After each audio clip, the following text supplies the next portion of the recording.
Welcome to a pseudo live workshop for Wednesday. Apparently, Zoom and Facebook and YouTube are not communicating properly. So today we're doing what we can to continue to remain in integrity with doing workshop lives every Wednesday. So if you're watching this has actually been pre-recorded, so it's not actually live, but it'll be in the Facebook groups that we in the Abo group, so that you can review this as you see fit. So Carrie, today we're going to actually we had this whole plan and that we were going to do this workshop for a common situation that happens and comes up a lot of times where, okay, I need a moment in time and I'm going to basically draw a line in the sand in my client's books, and I'm not really worried about what happened before that. That's really water under the bridge. And how do we get it to that point, and then we can move forward from there. So Carrie, have you had experiences with prior clients where that's been the case? Yes and no. So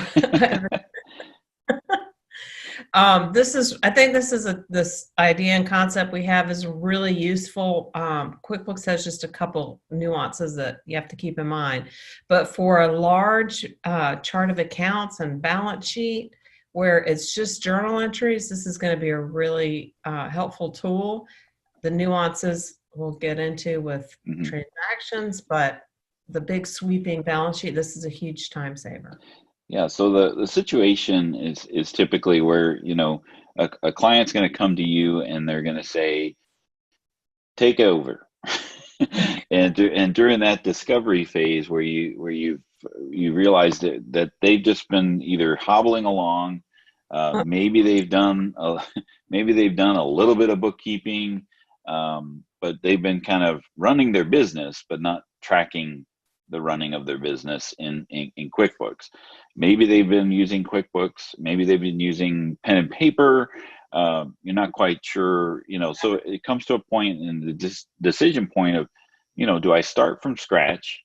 And, especially if they've had their business for some time, do I need to keeping track of the prior 6 years of the business, or can I just pick up a moment in time and then move forward from there? And that's really what we're talking about, is drawing that line in the proverbial sand, and then making an entry and being able to pick up from that point. Now the problem is that balance sheets are by nature, balance sheets carry a running balance from year over year. So in order to make that line in the sand, you have to make an adjustment at that moment so that you can really just everything prior to that, just forget about it, and we'll move forward from the moment in time. So that's what we're going to kind of demonstrate, because at School of Bookkeeping, we've made an Excel template available so that you can make that line in the sand a little easier. Now, as Carrie mentioned, there are a few nuances about QuickBooks that you want to, before you just go jumping into, okay, I'm just going to make a journal entry and move forward from there.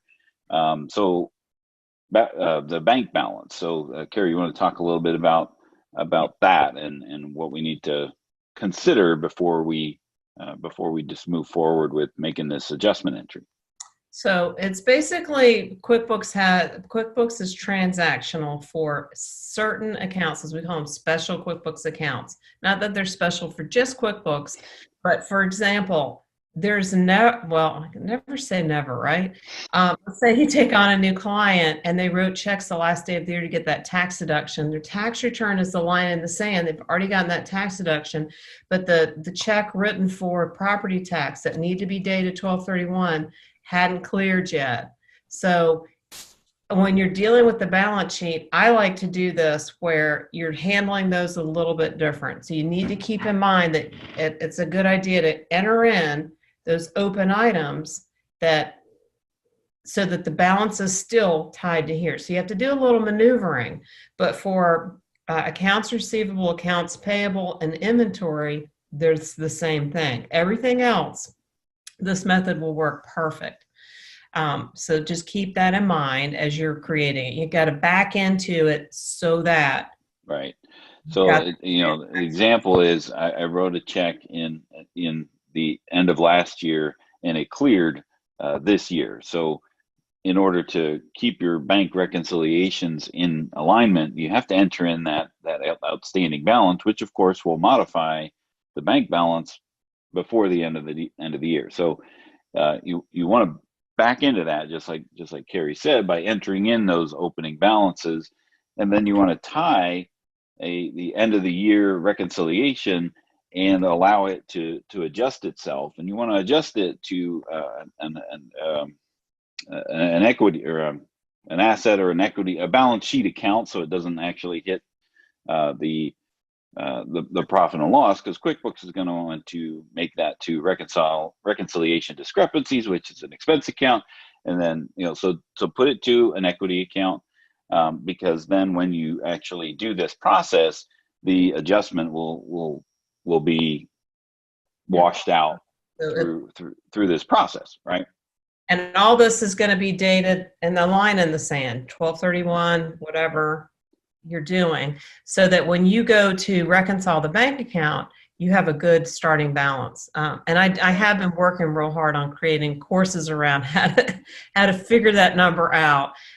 So then getting into the details of that. So if you want to do those more manually, you can just simply not do the balance sheet for the bank, the AR, AP, and inventory. And you might not even have AP and inventory. It might just be this, being careful with the bank account. But other than that, everything else is a big journal entry, and it's beautiful the way this works. So okay, so you want to share your go ahead and share your screen. We've kind of set the stage here for this, and we do have of course a blog article that talks about this process in general, and then gives you access to the template that we're going to be kind of demonstrating for you here.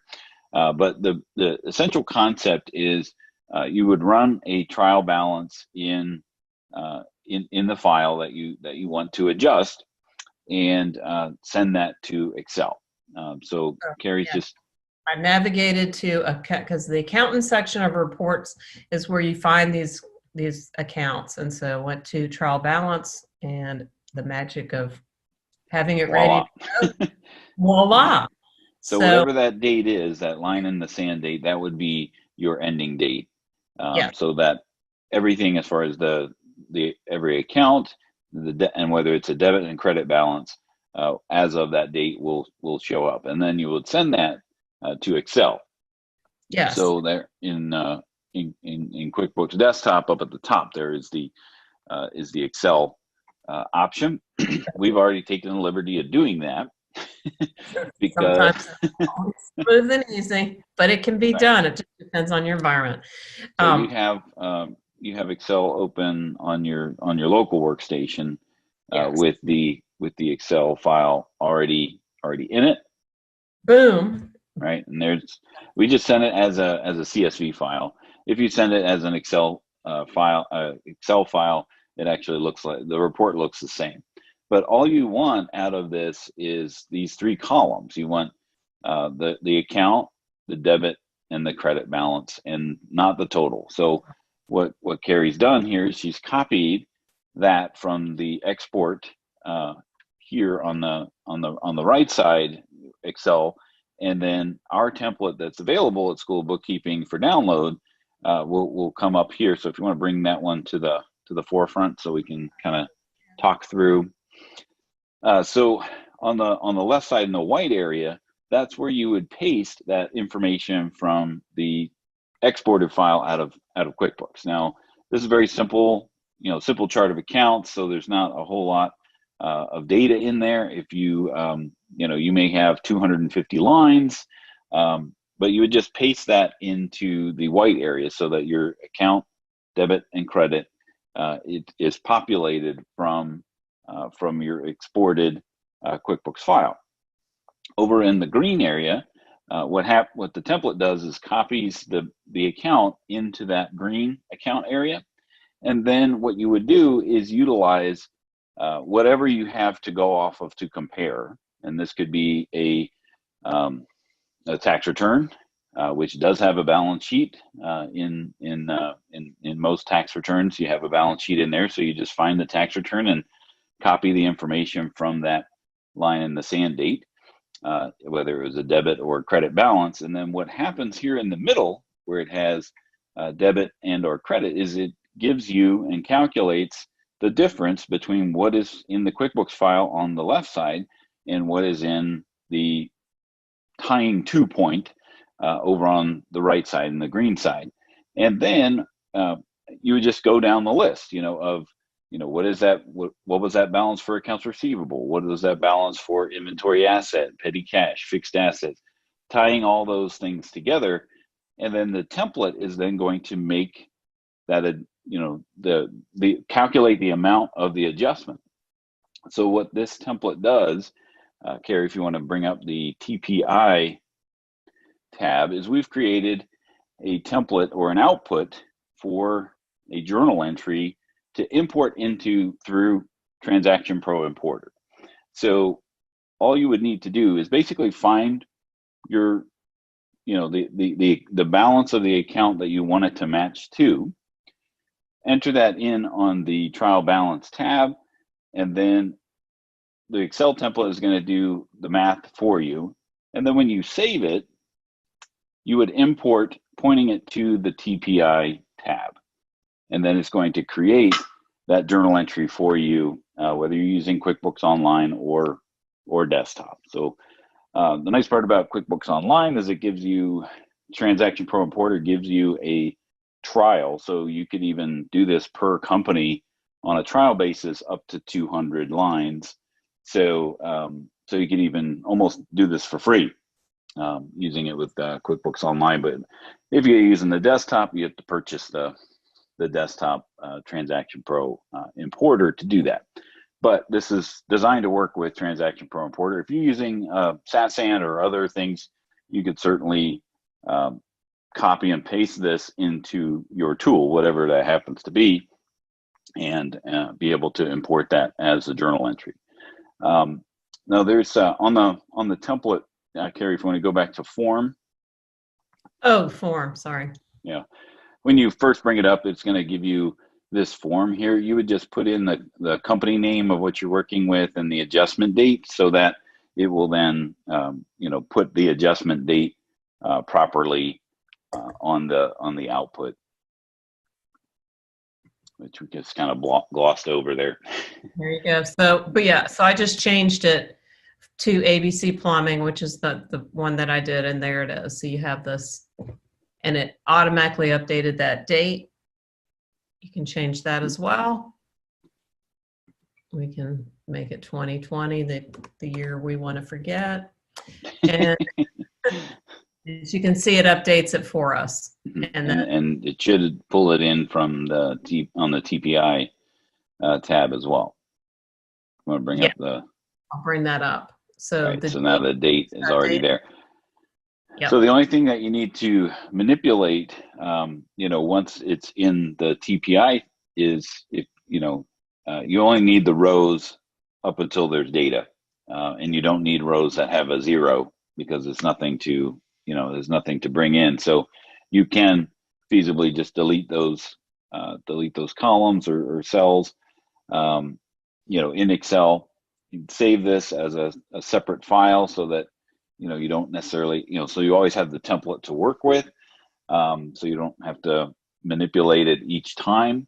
But that's kind of like the high level overview, and we'll put in a blog article that talks about everything that we kind of talked over here today in the workshop, and then access to be able to download it, and you can of course review these steps at any time. Carrie, did I miss anything? Well, so this copied over the bank and AR and stuff like that. So you can take those out. You just want to make sure everything's still balanced. So right. Yeah, and you can, it's just it is an Excel file. So if you want to, go all the way down to the bottom of the debits and credits column and add your own formula to sum up debits and credits, just so that you have a checkpoint for yourself, Yeah. to make sure that your journal entry is in balance in all of the debits and credits columns that are here, you certainly can, if you prefer. Right. But it's a great place to start, and this allows you then to create that line in the sand, so that you can forget about the prior years, everything that happened before that. Because if they have filed a tax return, uh, you know if you manipulate or change something prior to that, then technically you should be creating an amended return, and you don't necessarily have to do that, especially if that's not part of your engagement with your client.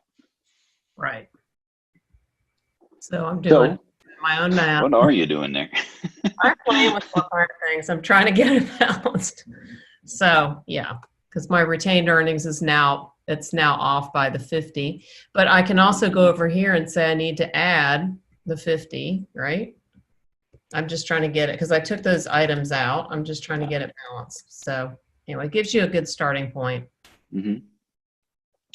So that's kind of an overview of our trial balance adjustment template, and how to use that to create that line in the sand, pick up from a certain point, and then just move forward from there, and be able to import that into your QuickBooks, whether it's with desktop or online. So thank you for joining us for this modified live workshop Wednesday. We are really, it is Wednesday. It's just a little delayed because of we're live. We're live right now. But probably by the time you're watching this, we are not. Well, we should still be alive, but not. It's very confusing. You never know what we're up to, but we're here. All right, and we'll see you next time on another Workshop Wednesday. Have a great week. Bye-bye. Bye-bye.